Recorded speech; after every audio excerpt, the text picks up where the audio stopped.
Hello 7th class, this is your English reader and lesson number 8. As you can see, this is your book.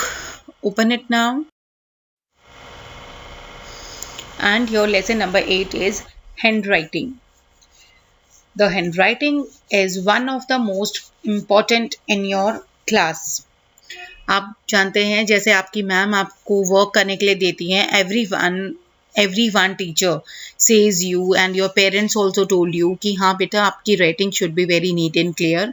Otherwise आप अगर अपनी ही writing को साफ नहीं लिखते हैं तो आप अपने ही वर्ड्स को लिखने में पॉसिबल नहीं होगा आपके लिए एंड अदर वन ऑल्सो.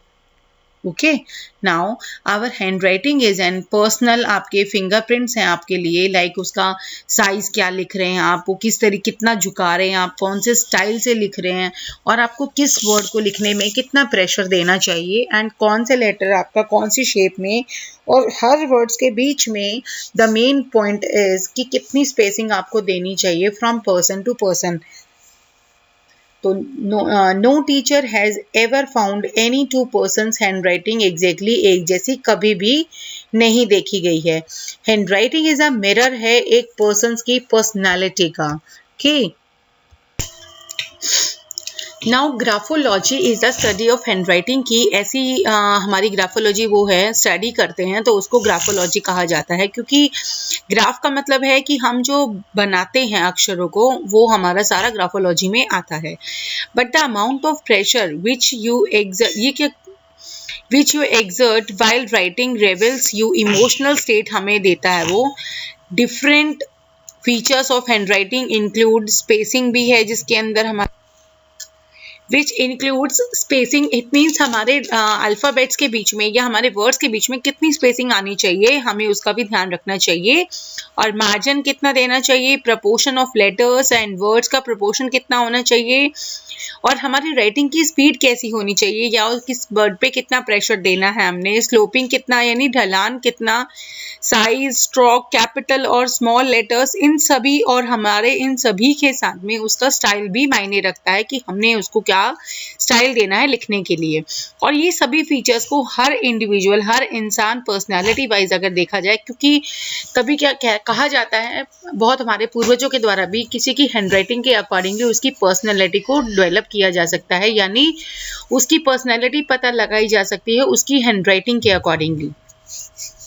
तो यहाँ पर मैंने आपको सभी चीज़ें बता दी हैं जो हमें ध्यान में रखना चाहिए कि डिग्री ऑफ अफेक्शन कितना है, साइज लेटर का कितना है, और हमें जो स्टॉपिंग करते हुए और वर्ड्स की स्टार्टिंग कैसे करते हैं और उसको लास्ट में एंडिंग कैसे करते हैं, इन सभी का भी हमें प्रॉपरली ध्यान रखना. और ये सभी चीज़ें हमारे पर्सनल टेस्ट को भी शो करते हैं. या हम जैसे कई बार ज़्यादातर मेरी हैबिचुअल है कि मैं कैपिटल में थोड़ा सा इनकन्वीनियंट लगता है मुझे, तो इस तरीके के बहुत सी चीज़ें हैं जिन्हें हमें ध्यान में रखना चाहिए. And the personality of a person can be assessed with the help of his hand writing के अकॉर्डिंगली. ग्राफोलॉजी क्योंकि एक परफेक्ट साइंस नहीं है, ये एक आइडेंटिटिकल फीचर है जो रिजल्ट दे सकता है हमें डिफरेंट इंटरप्रिटेशंस में. फॉर एग्जाम्पल, कभी किसी का लेटर्स के साइज में डिफरेंस होगा, किसी के लिखने के स्टाइल में डिफरेंस होगा, और किसी में ऐसे व्यूज आते हैं जो अपनी बात को बहुत अच्छी तरीके से न्यू आइडियाज से वो शो कर सकता है तरह तरह के तरीकों से. और इन चीज़ों को ध्यान में रखते हुए हमारी हैंडराइटिंग जो है with short T bus, a backward silent, narrow writing in a large hand, poor rhythm होना चाहिए राइटिंग में, और अनकंट्रोल्ड अगर वेरिएशन भी अगर गलत है हमारी राइटिंग में तो वो भी हमें थोड़ा ध्यान में रखना चाहिए. नैरो माइंडेड पीपल जो हैं वो अपनी लैक इमेजिनेशन करने में वो अपने आप को सक्षम नहीं बना सकते, जो हमें बाकियों से पीछे रखते हैं. And to analyse a person की handwriting one needs 2 or more sample of his writings and there should have been written over a period of 1 or more 2 months. लगते हैं कि अगर आप अभी प्लेन पेपर पे आप अपनी राइटिंग की प्रैक्टिस अगर रखते रहेंगे तो आपकी राइटिंग जो है वो बहुत क्लियर हो जाएगी. और एक हमारा सेंटेंस है, the quick brown fox jumps over the lazy dog. इसमें हमारे 26 अल्फ़ाबेट्स कंप्लीट होते हैं इंग्लिश के. एंड एवरी टाइम जब आप अपना नाम लिखते हैं आप एक पेन का पोर्ट्रेट बनाते हैं अपने सेल्फ का, कि मैंने इसको वर्ड को किस तरीके से लिखना है, इस वर्ड को किस तरीके से, ताकि हमारी जो फॉर्मेशन है हर वर्ड की हमारे अकॉर्डिंगली राइटिंग सुंदर हो और हम उसका हर एक का अलग अलग इलाज, उसका खोज डिस्कवर कर लें, ताकि हमारे जो वीक पॉइंट है उनको हम पहचान सके, उसको रिमूव कर सकें, ताकि हम अपनी राइटिंग को जो है एक नया रुख दे सकें। Because our handwriting can help to find out the positive और negative points हमारी लाइफ के या हमारे फ्रेंड्स के हमें शो करवा सकता है, या हमारे क्लासमेट्स के, कलीग्स के, या हमारे कंपिटिटर्स के। बिकॉज आप उसको डिटेक्ट करके रिमूव करने की कोशिश करते हैं, इट मीन्स आप अपने आप को सुधार रहे हैं वहाँ पे। Okay, and the best thing about your handwriting is that कि it can help you to tide over your negative और personality जो आपके अंदर चीज़ें हैं या emotions हैं, उनको आप तो क्या कर सकते हैं, सुधार में रख सकते हैं। and this is preciously the reason that the teachers continue to stress upon a good writing। और यही एक रीज़न है कि ताकि कि आपकी जो टीचर हैं आपको बार बार क्या करती रहती हैं, आपको स्ट्रेस देती रहती हैं कि हाँ you have to write in a good handwriting, the writing should be clear and neat and clean. तो इस तरीके के वर्ड्स आपको एक अटेंशन देते हैं कि आपको किस तरीके की राइटिंग लिखनी है और कैसा लेटर्स में कैसा आपको स्पेसिंग देना है, किस चीज़ को किस तरीके से आपने शेप देनी है। And there is no age limit to bringing about a change. और कोई आपकी एज लिमिट नहीं होती है किसी वर्ड्स को चेंज करने में, आपकी रेटिंग में चेंज लाने में, कि आपकी अगर आप सोचते हैं आप 60 के हो गए हैं तो आपकी रेटिंग में सुधार नहीं आ सकता, तो ऐसा बिल्कुल भी नहीं है।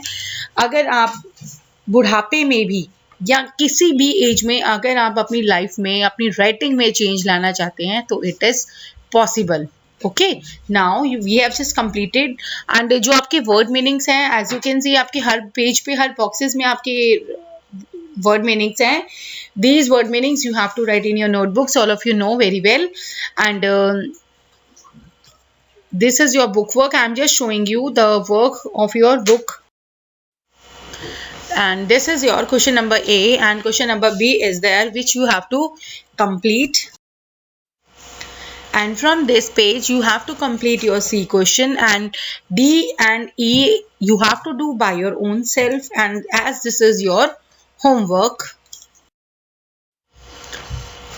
And question number F is there, the quick brown fox jumps over the lazy dog. I have told you in the lesson also कि इसमें आपके 26 alphabets complete होते हैं आपके। and H question and I, J, these you have to complete from this page, and K question is your homework which you have to complete by your own self. And up to this page with your handwriting chapter, I also say you that your work should be neat and clean with very good handwriting, okay, and without cuttings also. Okay class?